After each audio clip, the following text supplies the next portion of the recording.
Today's scripture comes from the book of Matthew, chapter 2, verses 1 to 12. Please follow along in your bulletin or on the PowerPoint in the front. Verse 1.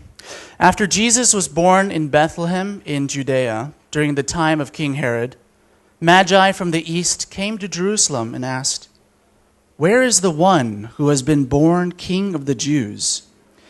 We saw his star when it rose and have come to worship him." When King Herod heard this, he was disturbed, and all Jerusalem with him. When he had called together all the people's chief priests and teachers of the law, he asked them where the Messiah was to be born.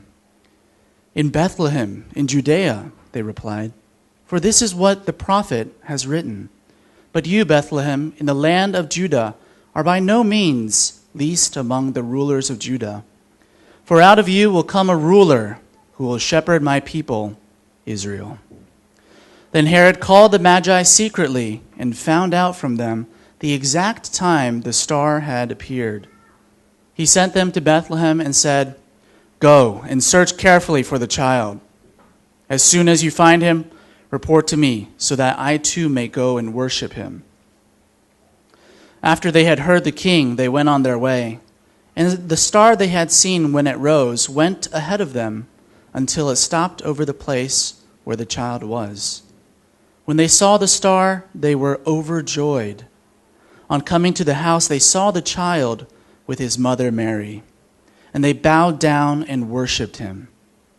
Then they opened their treasures and presented him with gifts of gold, frankincense, and myrrh. And having been warned in a dream not to go back to Herod, they returned to their country by another route. This is the word of God. Thanks be to God.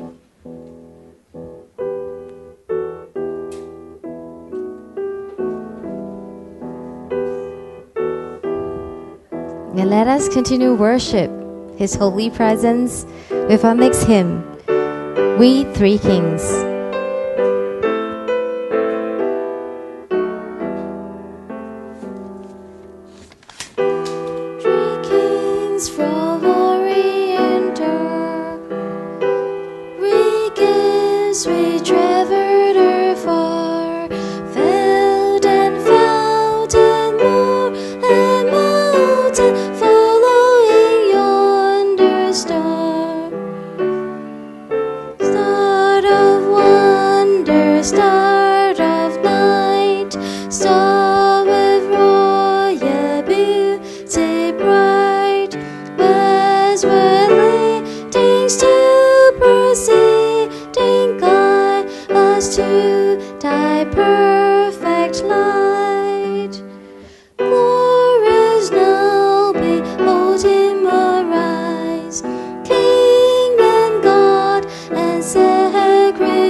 Thank you, wonderful children.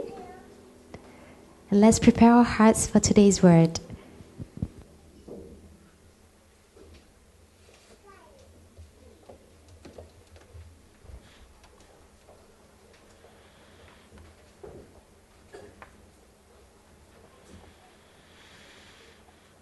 Good morning to everyone.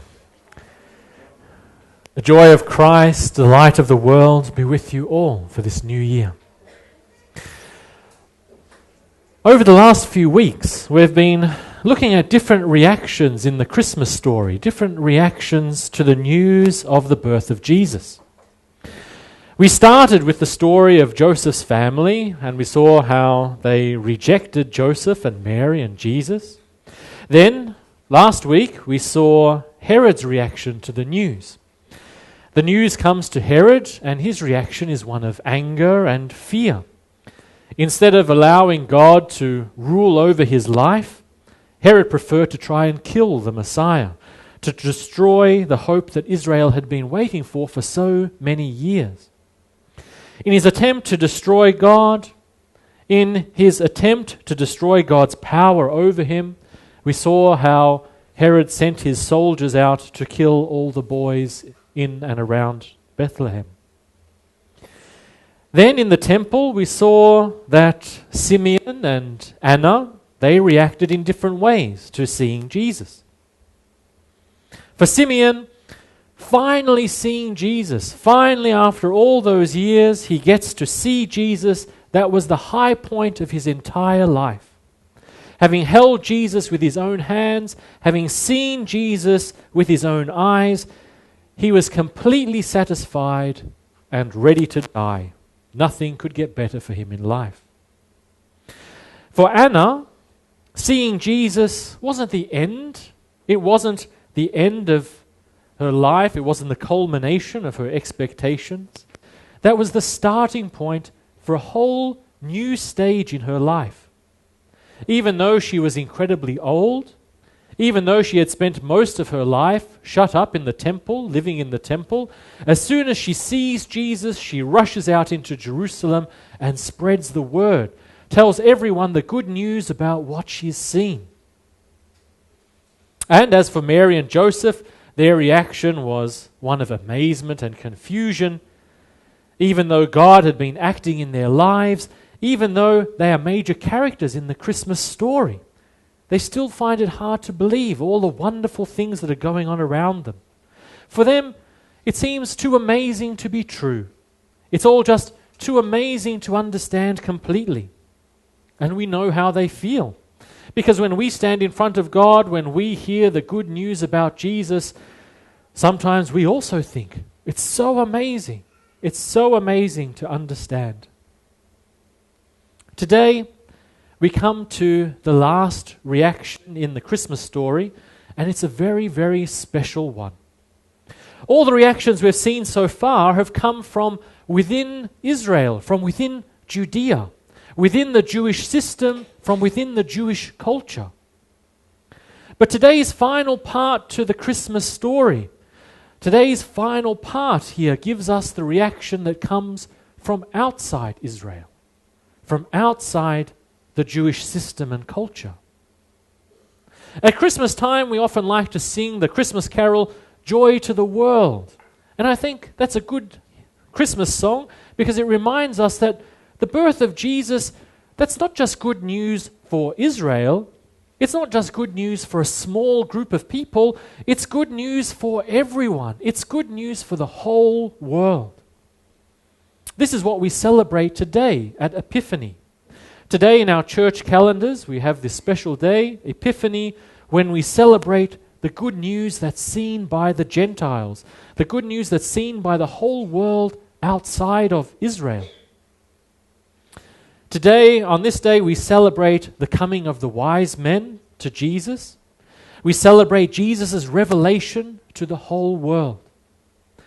Jesus, he is everything. He is the light of the whole world. He is the salvation of the whole world. So the question for us now in the story is, well, how does the world react to this good news? How does the world react?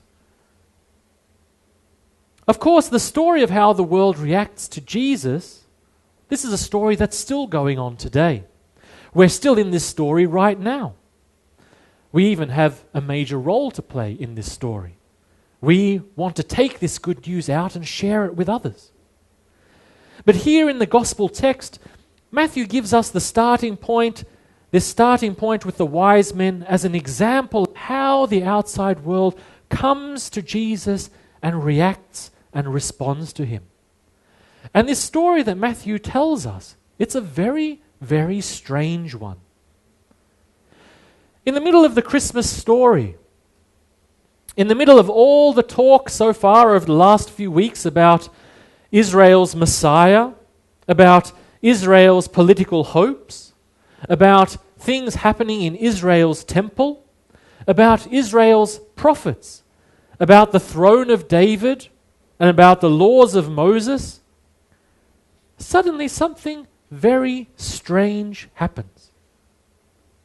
Suddenly a group of very strange people arrives in the story. A strange group of foreigners wander in on stage. Matthew tells us suddenly in this story, Magi from the east turn up in Jerusalem. And these foreigners bring a whole new perspective on the situation. Traditionally in the Western church, we've come over the years to think, well, there were 3 wise men, but the Bible doesn't actually tell us how many wise men there were. In the Eastern church, in the Orthodox church, they tend to talk of 12 wise men, and today it was nice to see we had so many wise children coming, bringing gifts to Jesus. But in this story, everything about these men is really strange. The first strange thing is that they are magi. They are these magical, spiritual leaders of some foreign religion. These foreigners, they're not Israelites. They come from outside of Israel, but they're not even Jews. They're really strange people. They are astrologers, people who try to look at the stars and interpret the stars and understand wisdom from the way the stars and the planets move through the sky. They really represent this completely different and very strange religious and spiritual tradition. Usually in the Bible, I think we have to confess that usually in the Bible, these types of people would be spoken about in a really negative way. In the Old Testament, the laws of Moses would probably encourage the Israelites to reject these types of people, to reject their religion, and maybe even to go and kill these types of people. The Israelites could probably say, oh, those foreigners, they don't worship God, they don't know God, they don't have the wisdom of God, so they can't really be very smart. Israel, we know God, we have the wisdom of God, but those outside, well, they're called wise men, but they're probably just like stupid foreigners. They don't know very much about what's going on in Israel.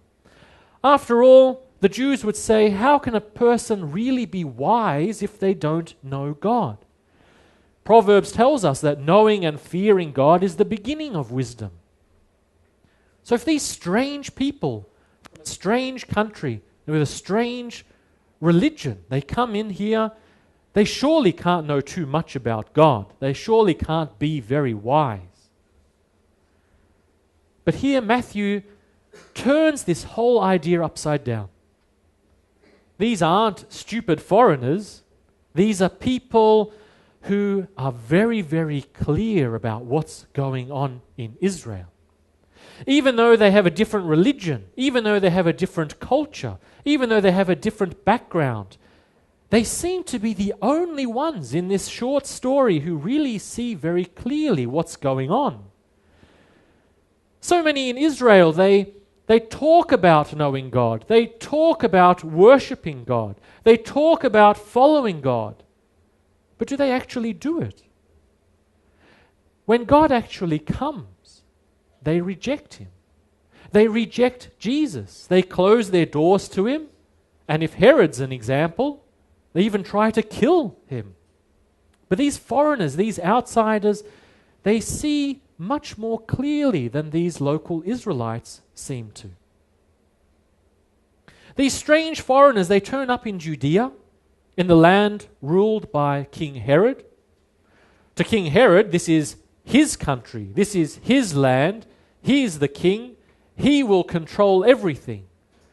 But these wise men turn up. They go to the royal courts, and what do they ask? Where's the real king? Where's the real king here? We've come looking for the real king. They stand right in front of Herod. They stand there in the royal court and they ask, where is the real king? That's who we're looking for. We've come a long way. We're looking for the real king. It doesn't sound very polite. It doesn't sound like a polite thing to do. Maybe some of Herod's servants or officials are like nudging them going, hey, you can't talk like that. Are you really that stupid? You've come from a foreign country. You're standing now in front of the king and you ask where the king is? This is the king here.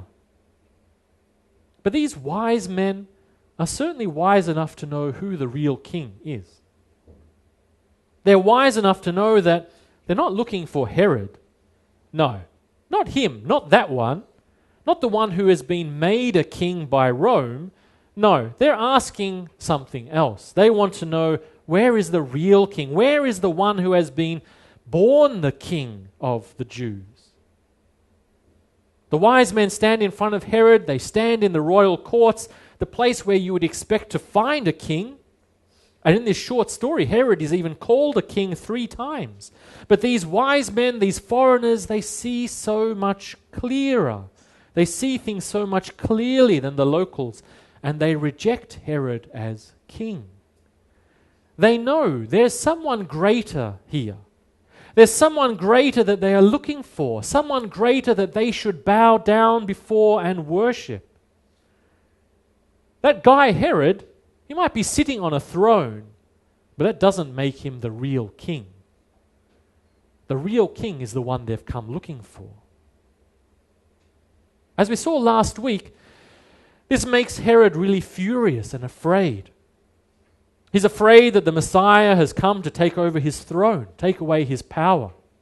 So he calls together Israel's religious experts.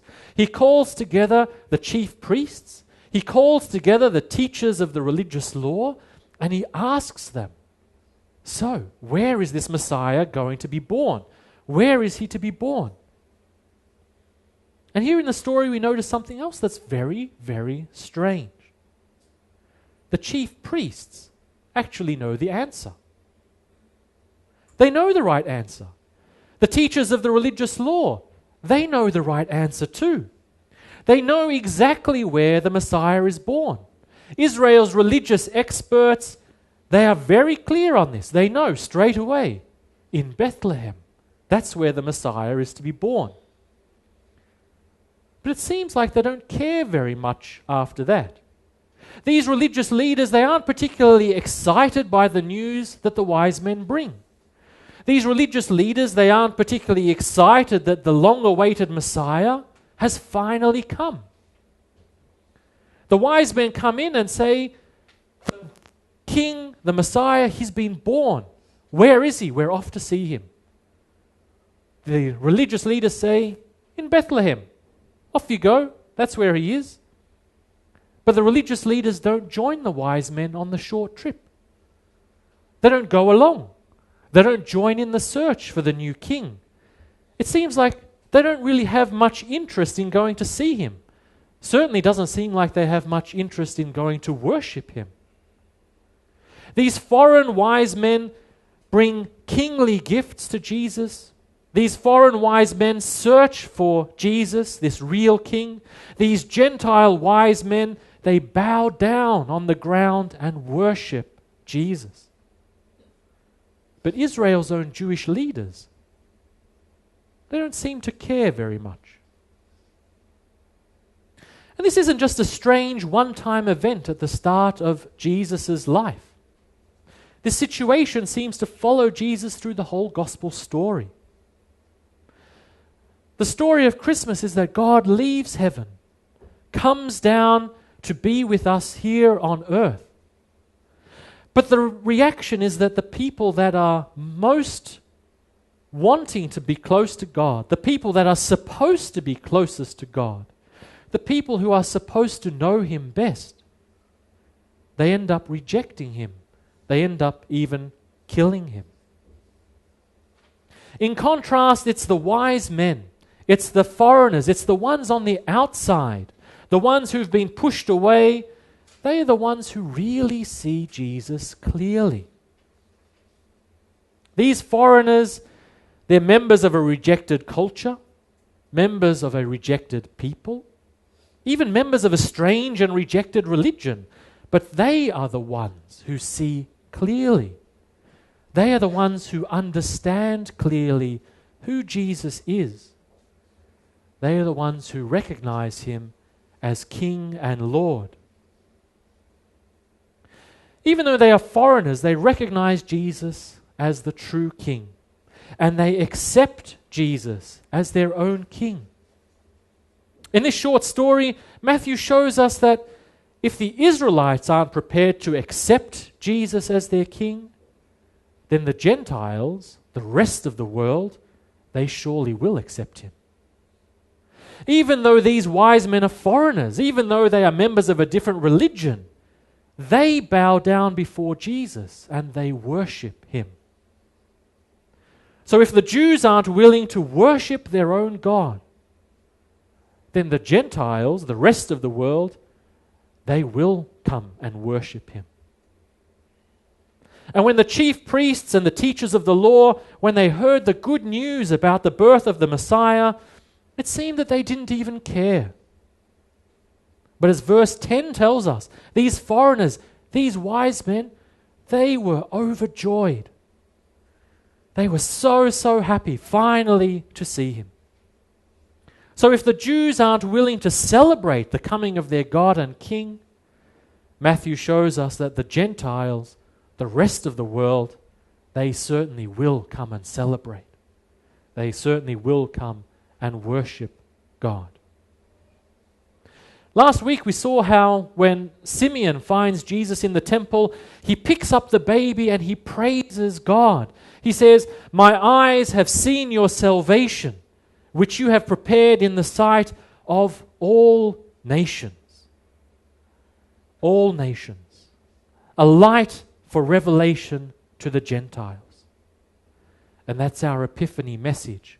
Jesus is the light of revelation to the Gentiles.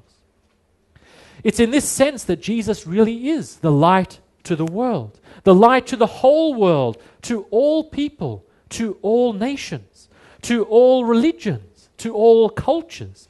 Jesus is the Lord of the whole world. Jesus is the light of the whole world.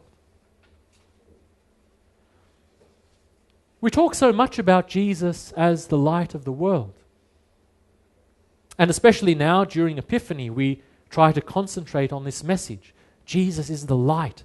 He is the light for everyone. But what type of light is Jesus? I think we can talk about Jesus as at least 4 different types of light. The first, I think we talk about Jesus as the light of truth. Jesus is the light of truth. Light helps us to see the world around us. Light helps us to understand the world around us. And it is this type of light that Jesus gives us. It's through the light of Jesus that we can know God. It's through the light of Jesus that we can even know ourselves. Jesus, he's not just a prophet. He's not just a prophet like those prophets in the Old Testament. Jesus, he's not just a teacher. He's not like all those other teachers in Jerusalem, all those teachers in the temple, or those other Pharisees. Jesus is different. Those people, those prophets, those teachers, they spoke about God, but their ideas weren't perfect. Even Moses tried to speak about God and God's law, but he still got so much wrong. As the New Testament letter to the Hebrew tells us, Moses, he was a good servant. He helped point people toward God, but Jesus Christ, he is God. Jesus Christ is God. He is the true Son. Jesus, he is the perfect revelation. He is the perfect revelation because he actually is God. That's why for us as Christians, Jesus is the light of truth. That's why for us as Christians, Jesus is the beginning and the end. The beginning and end of all things. He is the Alpha and Omega. Jesus is the light that shows us what it means to be God, shows us what it means to be human beings, shows us what it means to be loved by God. Jesus is the truth. Jesus is the one who helps us to understand everything about the world around us. But second, Jesus is also the light of justice. The light of Christ shows us how to treat other people. It shows us how to love others, shows us how to care for others. The light of Jesus shows us what is right, shows us what is just. And this is probably why those who act unjustly in society will do everything they can to block out the light of Jesus. Those who are unjust, those like Herod, will do everything they can to block out the light, to destroy the light. Those who are unjust will block out the light of Jesus' justice because that light makes it clear to everyone just how wrong, how sinful, how unfair, how unjust those people's actions are. We notice in the story, in verse 7, Herod does everything secretly. Herod does things in the dark. Herod schemes in the dark, behind the scenes. But the light of Jesus' justice isn't like that. The light of Jesus' justice that shines in the open for everyone to see. Later in the gospel stories, we'll see how even the temple officials, the chief priests, the scribes, the lawyers, how they all tried to block out the light of Jesus' justice. They try to stop Jesus doing good things. They stop him healing the sick. They try to stop him reaching out to those in need. They try to block the light. They even try to stop those in need coming to Jesus, coming to his light. But the wonderful thing about the gospel story is that we find out that Jesus' light can never be blocked out. Even in death, Jesus' light can never be blocked out. No matter how hard evil tries, the true light of Jesus' justice, it always still shines. It shines through and exposes injustice wherever it is. It exposes those who plot and scheme in darkness. The light of Jesus shines through and destroys evil. This is why, third, we can speak about Jesus Christ also as the light of healing. We have a saying in English that sunshine is the best disinfectant. The idea here is that we are surrounded in this world by so much evil and corruption, and the best way to deal with evil, the best way to deal with corruption is to drag it into the light. Not to allow it to stay hidden and secret in the dark, but to drag it into the light and let everyone see. We let the light of truth, we let the light of justice shine on corruption, expose its evil. And then the work of healing can begin. Then we can start to heal these problems. The light of Christ's truth, the light of Christ's justice, that shines on corruption in our societies. It shines on corruption in our churches. But it also shines on corruption and sin in our own lives. The light of Jesus shines on that sin and heals it. The light of Jesus burns away that sin in our lives and it heals us. It makes us whole. So often our lives are full of sin and sickness. So often our hearts are full of darkness. Our hearts are full of anger or hatred. We hate God and reject Him. We hate other people and do everything we can to push them away, to hurt them. And in the end, we even end up hating ourselves. We even end up trying to destroy ourselves. We end up trapped in this sin. We end up trapped in this darkness. And we don't know how to get out. But the light of Jesus comes and shines on us. The light of Jesus comes and it burns away that sin. It burns away that darkness.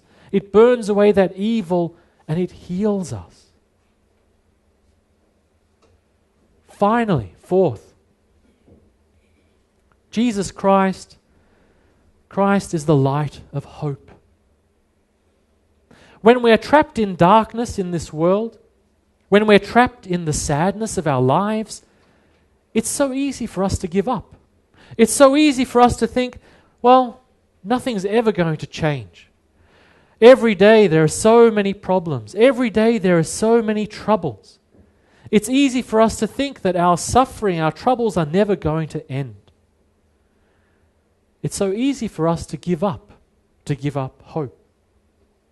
But here in the middle of that darkness, here in the middle of our troubles, the light of Jesus comes to us and gives us this new hope. It doesn't let us forget that there is a new chance, a new hope every day. And that hope doesn't just come to us personally. It comes to everyone. It comes to the whole world. It comes to all people. This is one of the strange things about the story of the wise men. One of the strangest things about this story is that the wise men, they come to Jesus, they come and worship him, they come and find him without any kind of human missionary work at all. No missionaries go and tell them the good news. No missionaries go and share that with them. No one takes the message of God to them. Because God is already at work. God's light is already shining with them. They themselves, they see Christ's light. They see it themselves and they follow it. Christ's light, it shines through the whole world. It's not just waiting for us to take it. We have a job to share this good news, but God doesn't wait for us. He goes out into the world and he shines his good news through all lands, through all places. Christ's light shines through the whole world. Christ's light is already at work in the lives of others, already healing them, already filling them with hope, already leading them to God. The hope that Christ gives us isn't limited to just a few people in Israel. It isn't limited to just a few people in the temple. It's not even limited to a few people in the church. The light of Christ rises up over all the world. It rises up over the whole of creation. And it shines out across the whole world, bringing hope and salvation to all people. It calls all people to come. It calls all people to come to Jesus. In Revelation chapter 22, we have a great word of Jesus. Jesus comes to us and says, I, Jesus, I am the bright morning star. I am the bright morning star. Jesus Christ, the morning star, he's the one who shines out truth. He's the one who shines out justice. He's the one who brings us healing and hope and brings it to all people so that anyone who wishes, anyone who wants, can simply come and be with him. Today at Epiphany, the star of Jesus, the light of Jesus, it's shining out across the whole world. So today, open yourself to the light. Open your hearts again to the light so that Christ can lead you to truth. Let's open our societies and our churches to Christ so that the light of his justice can come and change them. Let's open our lives, our personal lives and the lives of our communities to Christ so that his healing light can come and burn away the sin and the evil that's in and around us. And then, like the wise men, let's be overjoyed. Let's celebrate. Let's be overjoyed because the light of hope has come into this world. The light of hope has come to heal us and to save us all. Let's pray together.